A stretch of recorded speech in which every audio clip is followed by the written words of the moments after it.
Hello? Look at my hair. Looks like a beard. From a tale as old as time to ones that are gone with the wind, romance movies have been my favorite genre for really as long as I can remember. But there's so many out there that I obviously haven't gotten to them all. So today, I'm gonna watch 3 romance movies that I've never seen before that could be considered iconic. And guess what they're about? Like what I think they're about. Watch it and see how close I was. And kind of give like a review of the movie in case you don't know what it's about. Like how dare you not know what Breakfast at Tiffany's about. So the 3 movies are Breakfast at Tiffany's, Breakfast Club, and 500 Days of Summer. It's a lot to start watching. How cool would it have been if I had a controller in my hand? Hold on. Where are you, controller? So let's start watching. Let's close with that. I think Breakfast at Tiffany's is about a girl, Audrey Hepburn, and maybe it's got like Pretty Woman vibes where she's like poor and she gets to live like the luxury life, and she I don't think it's actually about like breakfast. Maybe that's like the main thing is going to breakfast. But like she finally gets to live the lack of luxury. Just the life that she has always wanted. She's got to go from drab to fab. I think that's what the movie's about, going from drab to fab. Let's find out.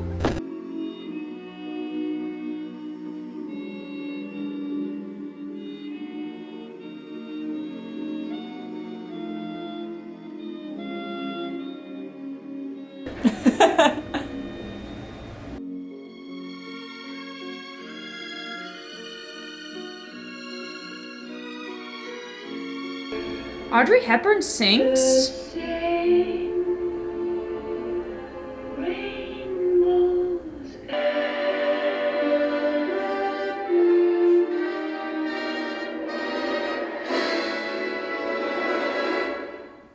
Why was it called Breakfast at Tiffany's?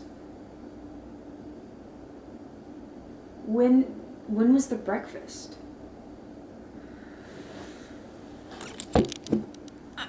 I was kind of wrong about this movie. I just finished the movie, and I've got a lot of things to say about it.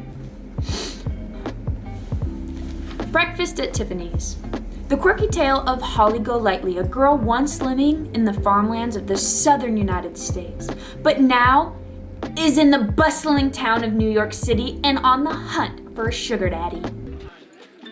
But just look at the goodies she brought with her.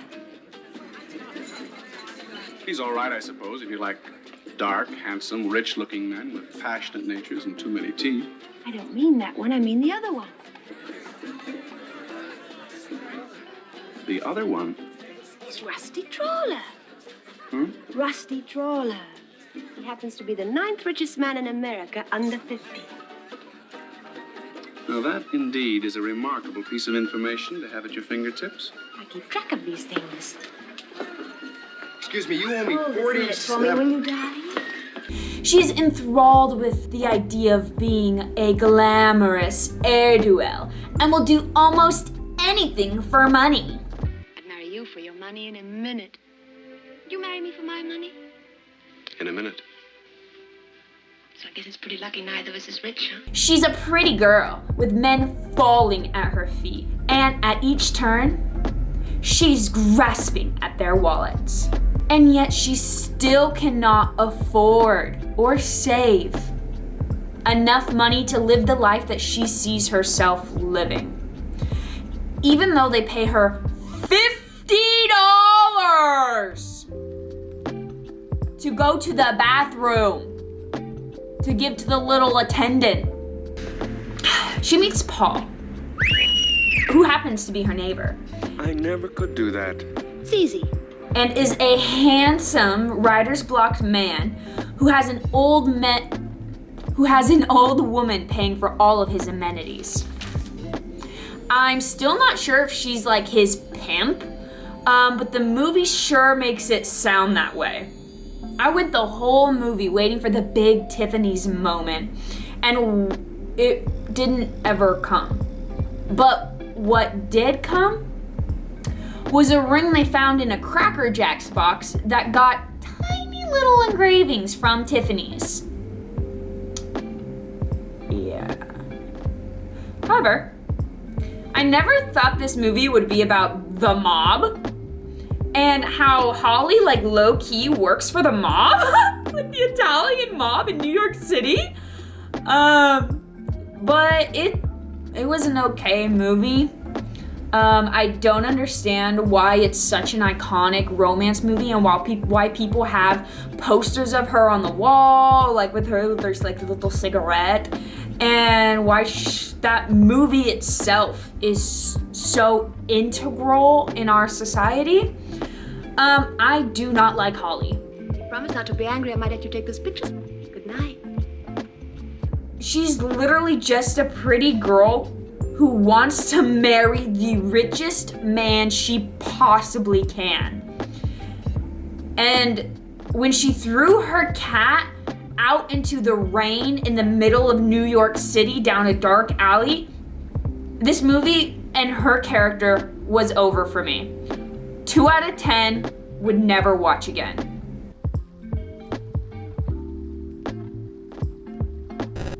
Now I'm gonna watch The Breakfast Club.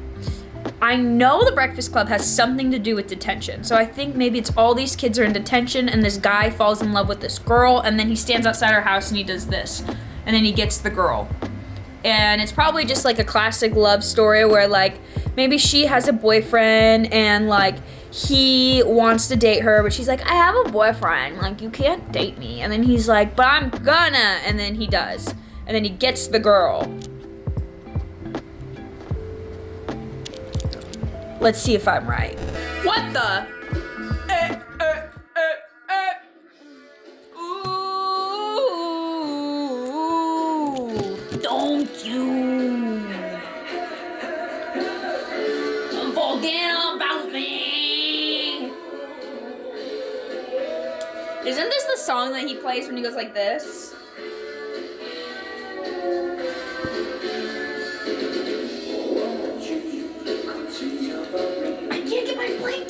Oh, Molly Ringworm's in this? Don't you? Inside now. I made soup. I keep spilling the soup in my crackers. Saturday in detention for whatever it was we did wrong. This is a coming-of-age movie. It was wrong. But we think you're crazy to make us right. I don't like Mondays. We are.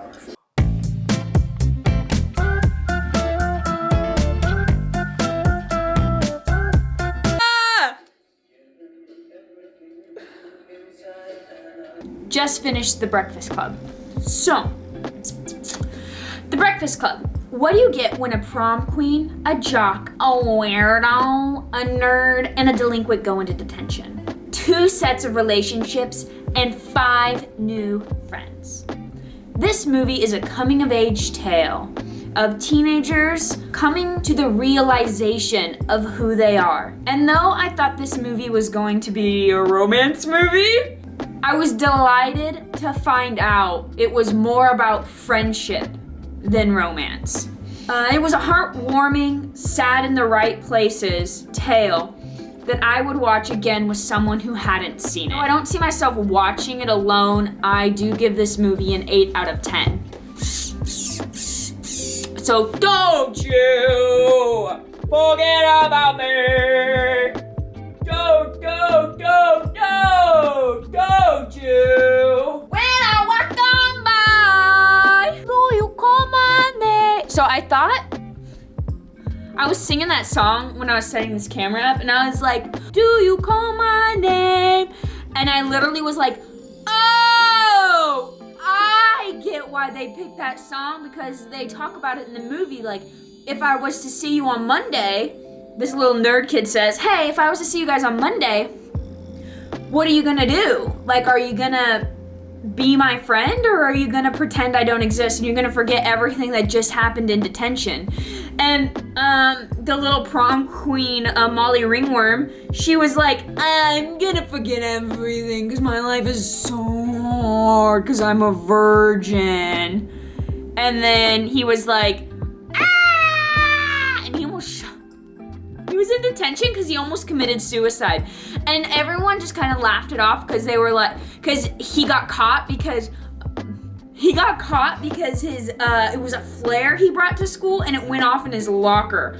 But let's not miss the underline. He brought a gun to school and was going to kill himself. Like, it's a good movie. I got one more to watch. As I walk on by, would you call my name? Linda! What? What do you want? My zits aren't getting any better. I keep putting, it's all because of the masks. I didn't have these yesterday. I literally just got them. My face was all cleared up. The last movie I'm gonna watch is 500 Days of Summer.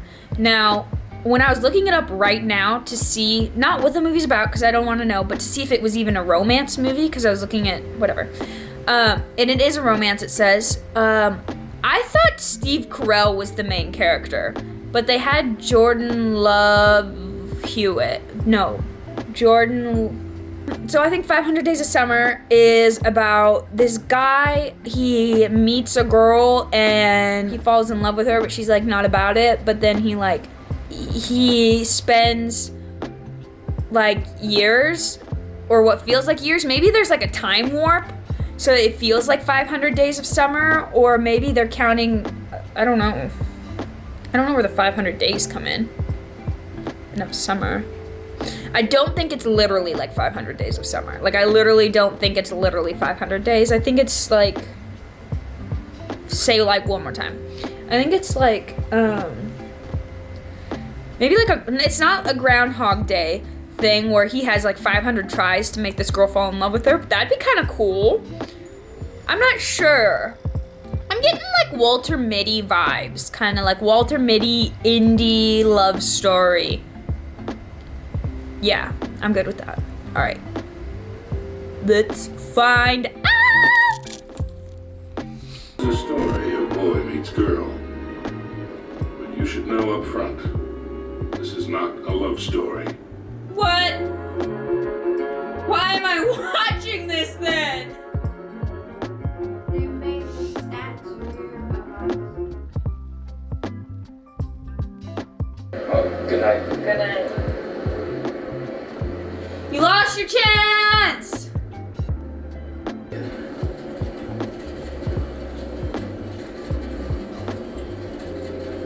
You cannot do that at work.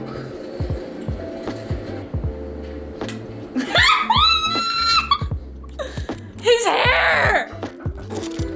Something's gonna happen in this show. I know it is, and I don't. You're tired. I'm the hero of this story. Don't need to be saved of this story. Don't need to be saved. I'm the hero of this story. Don't need to. No.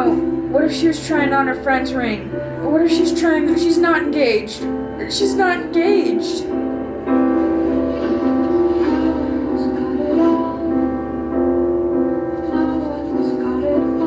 There's only 60 days left. And at last, the sun is setting on this beautiful Monday afternoon, evening, and I have finished I was gonna say our last movie, the last movie, 50 Days of Summer. Summer being a person, not a season. If it looks like I was crying, it's because I was. 500 Days of Summer.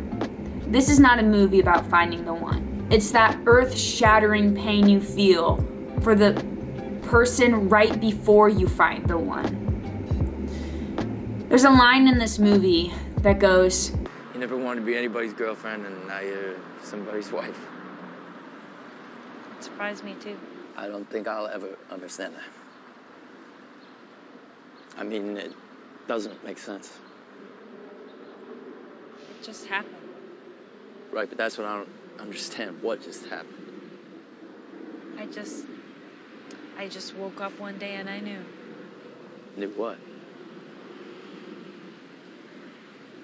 What I was never sure of with you.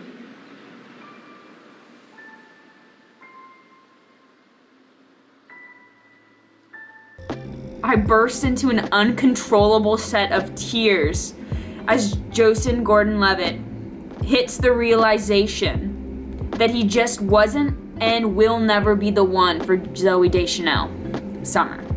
The timeline of the movie kind of jumps around from before he met her to while they were dating and after, and you're kind of figuring out like what really went wrong, and nothing went wrong. He just wasn't the one, and she just was never in love. She just never fell in love with him, so she moved on. But I loved and hated this movie, and I give it an 8 out of 10.